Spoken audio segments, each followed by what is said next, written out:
신율의 뉴스 정면 승부 목요일 4부 시작하겠습니다. 목요일 4부. 이 시그널 음악이 아주 웅장하죠. 오늘 하루에 있었던 정치권의 가장 주목받는 키워드 알아보는 키워드로 보는 승부인데요. 오늘도 두 분 나와 계십니다. 한 분씩 소개해드리죠. 먼저 조청래 전 여의도연구원 부원장 나와 계십니다. 안녕하십니까? 안녕하세요. 조청래입니다. 예, 그리고 김민하 시사평론가십니다. 안녕하십니까? 안녕하세요. 예, 추석 때 어디 가세요? 아니요. 저는 안 갑니다. 안 네. 가시고. 너무 단호하게 얘기를 해서 말씀하셔가지고 깜짝 놀랐어요. 어디 가세요? 어디를 가는 게 추석 아니겠습니까? 우리 김민하 평론가님 또 이 친구분이 8491님이 문자를 보내셨어요. 김민하 평론가님 이발하셨네요. 이러면서.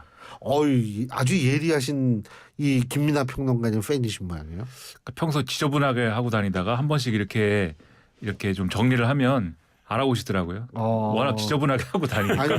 그런 건 아니. 이분은 관심을 표현했는데 자꾸 지저분하다 이렇게 자학적인 표현을 하시면 안 되죠. 어디 가신다 그랬어요, 근데?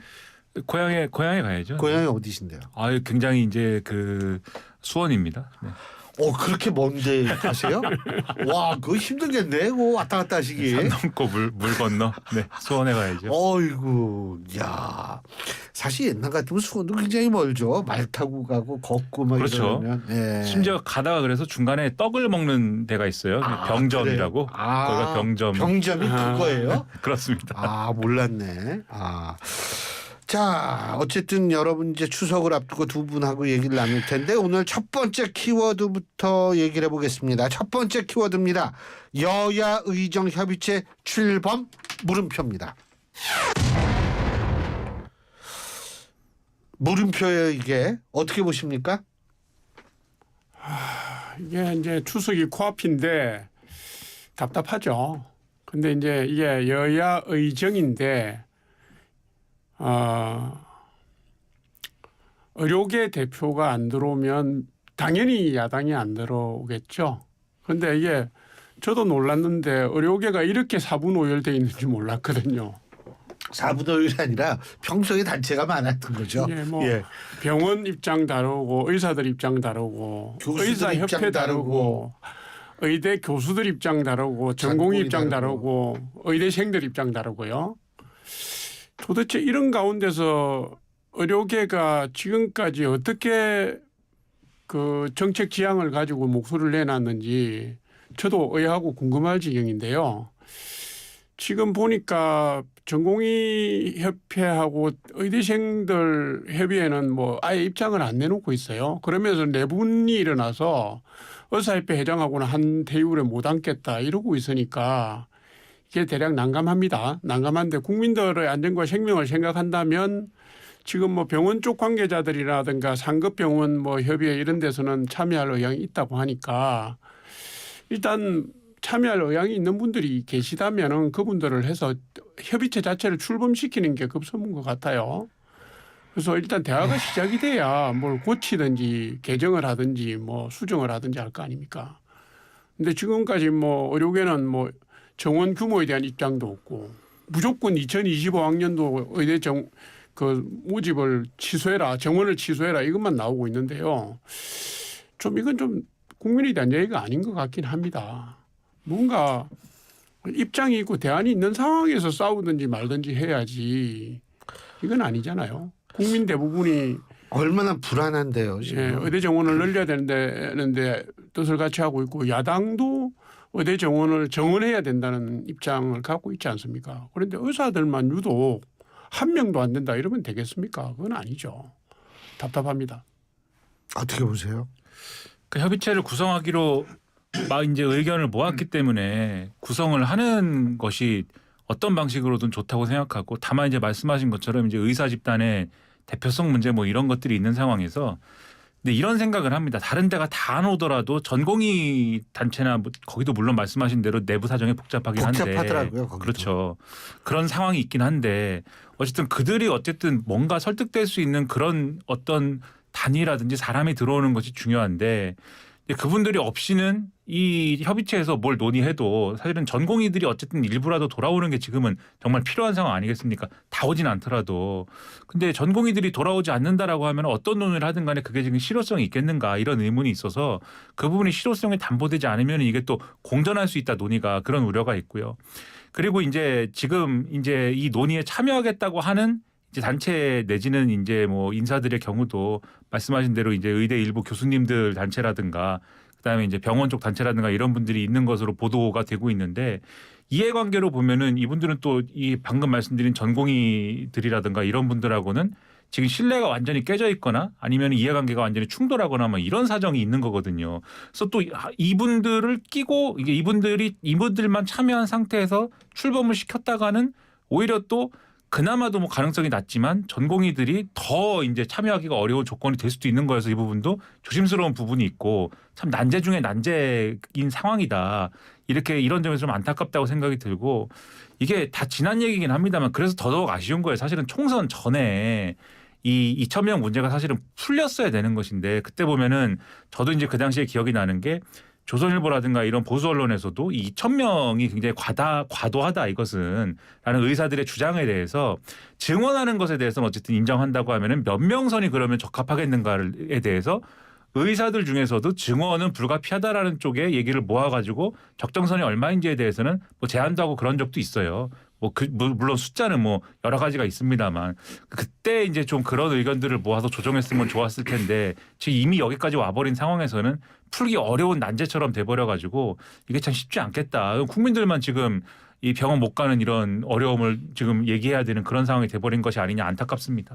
그런데 이제 일단은 2,000명을 주장을 했지만 지금 실제로는 1,500명 그렇죠. 정도가 증원이 되는 건데 전 개인적으로 제가 지금 대학교에 있은 지 28년째거든요. 그래서 뭐 지금은 이제 나이 먹은 교수라서 뭐 제가 그건 안 합니다만 옛날에는 입시 관련 업무도 이제 우리가 뭐 좀 하고 그러는데 이게 5월에 원래 다 이 보고해가지고 내년도 입시 다 정해진 건데 지금 와가지고 이걸 의대 그 정원만 이거 백지화 이거는 사실은 이건 못 받아들인다의 문제가 아니에요. 이건 특정 세력이 뭐 정부가 못 받아들이겠다 이게 아니고 이거는 사실은 학부형 학생 뭐 엄청난 숫자의 사람 관계자에 관련된 문제거든요. 그리고 교육의 신뢰에 관한 문제고 근데 이거 불가능하건 한데 왜 자꾸 이 얘기가 나오는지 모르겠어요. 이게 지금 정치권에서 여러분들이 의견을 내고 있잖아요. 그런데 이제 예를 들면 안철수 지금 의원이 무슨 뭐 2025학년도부터 유예하자 이렇게 나오는데요.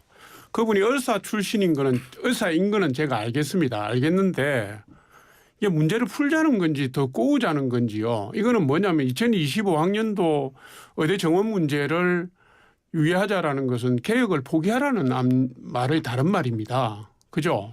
그런데 의대 정원 지금 우리 김민호 평론가께서도 말씀하셨지만은 의대 의사들의 수를 늘려야 된다는 것은 국민 대다수가 필요성을 절감하고 있고 야당조차도 비록 문재인 대통령 때 400명 정원이 실패했지만 필요하다라는 의견이잖아요.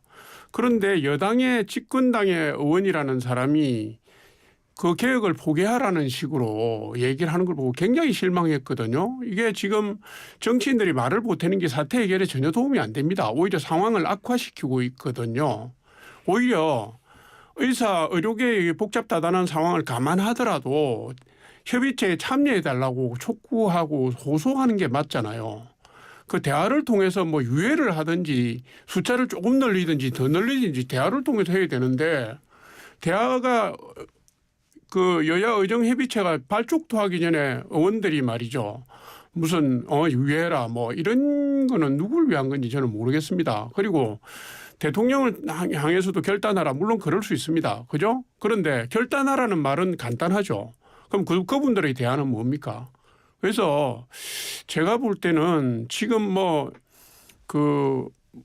이게 교육 정책이요.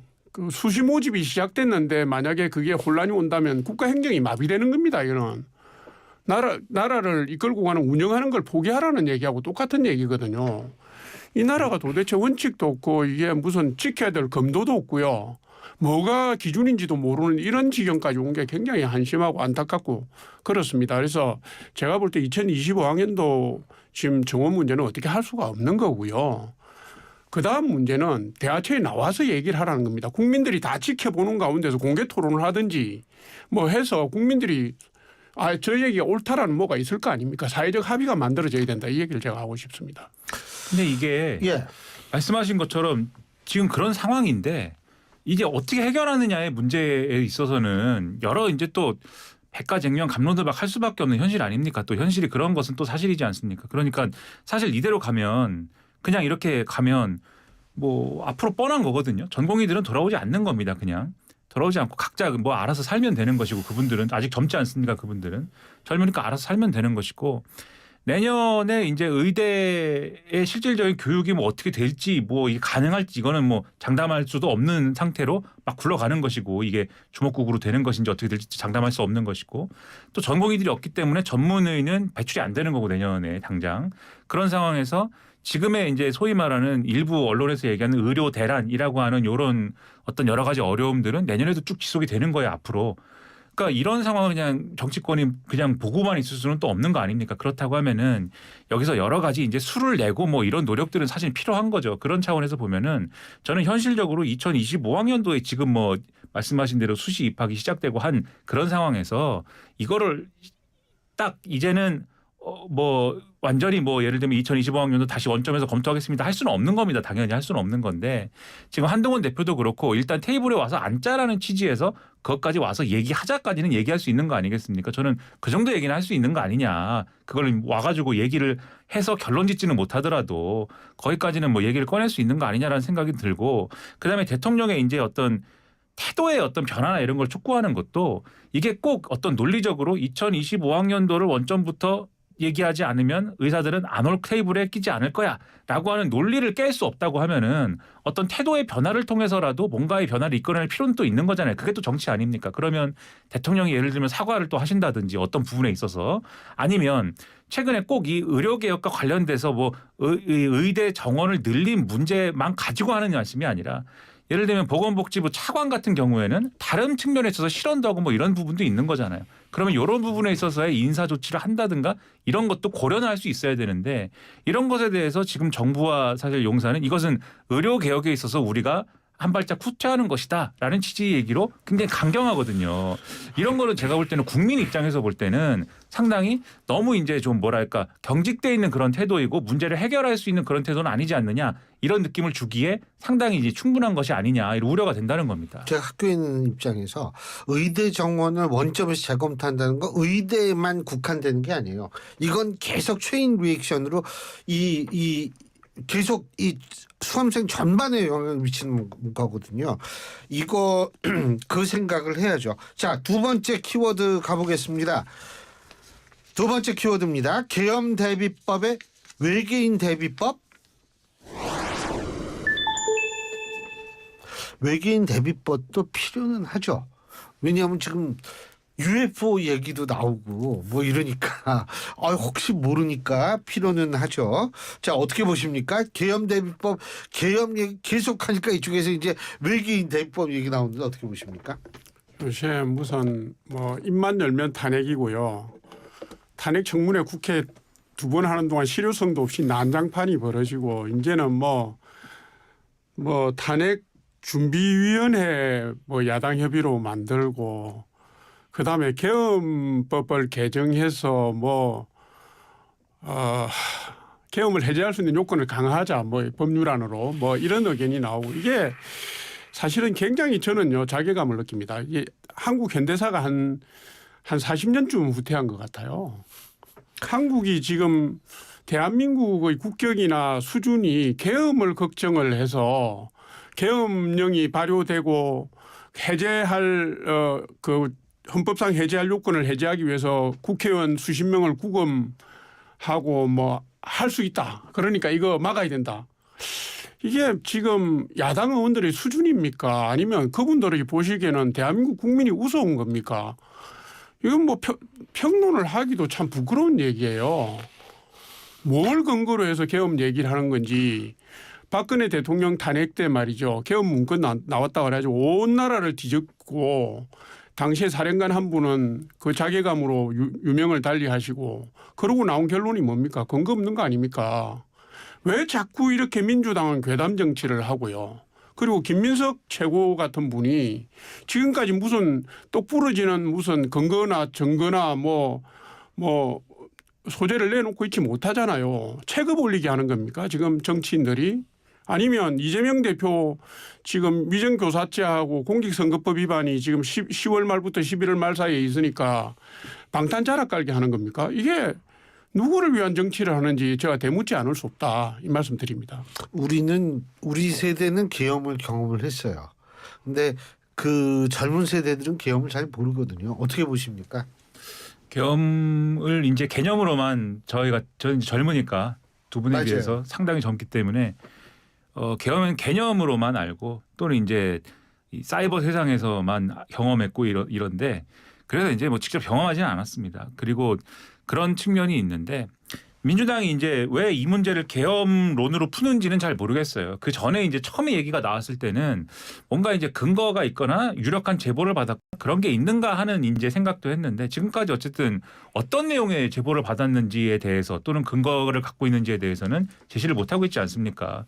그래서 왜 계속 계엄 이슈로 이 얘기를 끌고 가느냐에 대해서는 상당한 의문이 있습니다. 그래서 그렇게 하지 말고 문제 제기할 것에 대해서 분명하게 하는 것이 필요하다. 계엄 얘기하고 그다음에 말씀하신 대로 뭐든지 이제 탄핵 얘기로 풀려고 하고 이러면은 사실 뭘 문제 제기하겠다라는 거에 대한 핵심이 흐려지거든요. 그래서 민주당의 이런 대응에 대해서는 잘 이해가 가지 않는다고 생각이 되고 다만 그런 측면이 있습니다. 이게 애초에 이제 계엄 얘기로 이 얘기를 풀어서 문제인 건데 애초에 문제 제기를 민주당이 이제 하고 싶었던 부분은 사실은 김영현 경호처장이 국방부 장관 후보자로 가면서 지금 국방부 장관 되는 것이지만 이 가면서 생긴 이 인사의 의문점에 대해서 얘기를 하기 시작하면서 사실은 불거진 문제인 거잖아요. 그래서 그 부분과 관련된 사실 인사의 의문점이라는 거는 있는 거거든요. 계속 그 당시에도 보수 언론이나 이런 데서 사서 쓴 거 보면은 결국은 김용현 경호처장이 국방부 장관으로 가면서 연쇄 인사 이동이 있었던 것이고 신원식 이 국방부 장관은 국가안보실장으로 가고 그 당시에 장호진 국가안보실장은 갈 데가 없어지니까는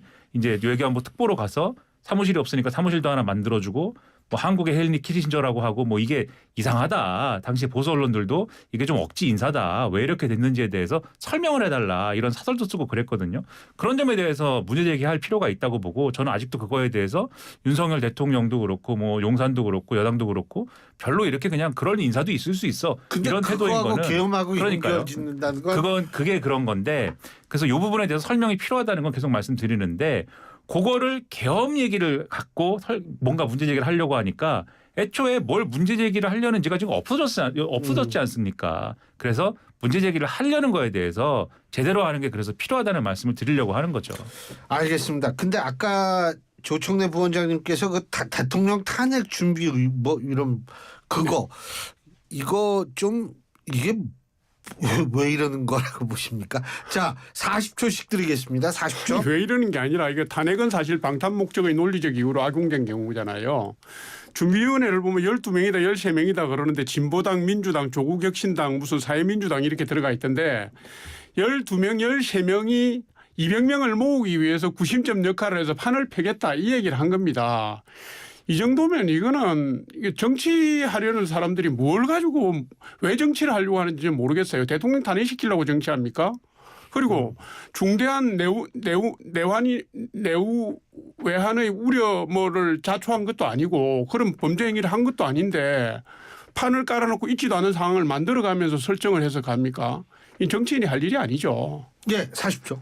이후에 있을 예를 들면 뭐 김건희 여사 문제라든가 최상병 특검 문제라든가 이런 거에 대해서 계속 뭐 일종의 이제 같은 어떤 이 이슈를 끌고 가는 그러한 어떤 플랫폼으로서 뭐 이런 걸 만든 것 같은데 저는 그것을 다 어떤 뭐랄까요 묶는 어떤 수단이 탄핵이다라고 하는 거에 대해서는 좀 의문이 있고 근데 이런 것들을 만듦에 있어서 또 어떤 지지층의 요구 이런 것들을 또 고려하는 측면도 있는 거 아니겠습니까? 그래서 민주당 행보를 잘 보면은 한편으로는 좀 더 세게 가야 된다는 게 있는 반면에 또 한편으로는 세금이나 이런 거는 또 중도 쪽으로 가는 측면이 있거든요. 이게 잘 봐야 되는 게 앞으로의 선거에서 민주당에서 어느 쪽에서 이탈할까 양쪽에서 이제 이탈 가능성이 있다는 걸 보고 가는 행보입니다. 그래서 이거를 잘 분석할 필요가 있다 이렇게 말씀드립니다. 고맙습니다. 자, 지금까지 조청래 전 여의도 연구원 부원장, 김민아 시사평론가 두 분과 함께했습니다. 고맙습니다. 감사합니다. 고맙습니다. 대한민국 대표 트렌치 코리아 트렌치.